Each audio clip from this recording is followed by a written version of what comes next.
आज आपके सामने एक अच्छी सी कहानी लेकर उपस्थित हुई हूँ। उम्मीद करती हूँ आप सभी को बहुत पसंद आएगी। तो आइए कहानियाँ को आगे बढ़ाते हैं। एक गांव में एक किसान रहता था। उसके परिवार में उसकी पत्नी और एक लड़का था। कुछ सालों के बाद पत्नी की मृत्यु हो गई। उस लड़के की उम्र 10 साल थी। किसान ने दूसरी शादी कर ली। उस दूसरी शादी से भी किसान को एक पुत्र हुआ। किसान की दूसरी पत्नी भी कुछ समय बाद मृत्यु को प्राप्त हो गई। किसान का बड़ा बेटा जो पहली पत्नी से प्राप्त हुआ था, जब शादी के योग्य हुआ तब किसान ने बड़े बेटे की शादी कर दी। कुछ समय बाद किसान की भी मृत्यु हो गई। किसान का छोटा बेटा जो दूसरी पत्नी से प्राप्त हुआ था और पहली पत्नी से प्राप्त बड़ा बेटा दोनों के साथ साथ रहते थे। कुछ समय बाद किसान के छोटे लड़के की तबीयत खराब रहने लगी। बड़े भाई ने कुछ आसपास के वैद्यों से इलाज करवाया पर कोई राहत ना मिली। छोटे भाई की दिन ब दिन तबीयत बिगड़ती जा रही थी और बहुत खर्च भी हो रहा था।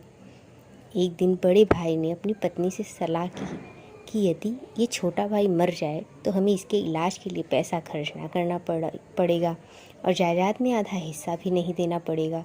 तब उसकी पत्नी ने कहा कि क्यों न किसी वैद्य से बात करके इसे जहर दे दिया जाए। किसी को पता भी ना चलेगा, किसी रिश्तेदारी में भी कोई शक ना करेगा कि बीमार था, बीमारी से मृत्यु हो गई। बड़े भाई ने ऐसे ही किया। एक वैद्य से बात की कि आप अपनी फीस बताओ, ऐसा करना, मेरे छोटे भाई बीमार हैं, उसको कोई ऐसी दवा के बहाने जहर देना जिससे उसकी मृत्यु हो जाए। वैद्य ने बात मान ली और लड़के को जहर दे दिया और लड़की की मृत्यु हो गई। उसके भाई भाभी ने खुशी मनाई कि रास्ते का कांटा निकल गया, अब सारी संपत्ति अपनी हो गई। उसका अंतिम संस्कार कर दिया गया। कुछ महीनों पश्चात उस किसान के बड़े लड़के की पत्नी को लड़का हुआ। उन पति पत्नी ने खूब खुशी मनाई, बड़े ही लाड प्यार से लड़के की परवरिश की। कुछ ही गिने वर्षों में लड़का जवान हो गया। उन्होंने अपने लड़के की भी शादी कर दी। शादी के कुछ समय बाद अचानक लड़का बीमार रहने लगा। माँ बाप ने उसके इलाज के लिए बहुत वैद्यों से इलाज करवाया, जिससे जितना पैसा मांगा सब कुछ दिया ताकि लड़का ठीक हो जाए। अपने लड़के के इलाज में अपनी आधी संपत्ति तक बेच दी, पर लड़का बीमारी के कारण मरने की कगार पर आ गया। शरीर इतना ज़्यादा कमज़ोर हो गया।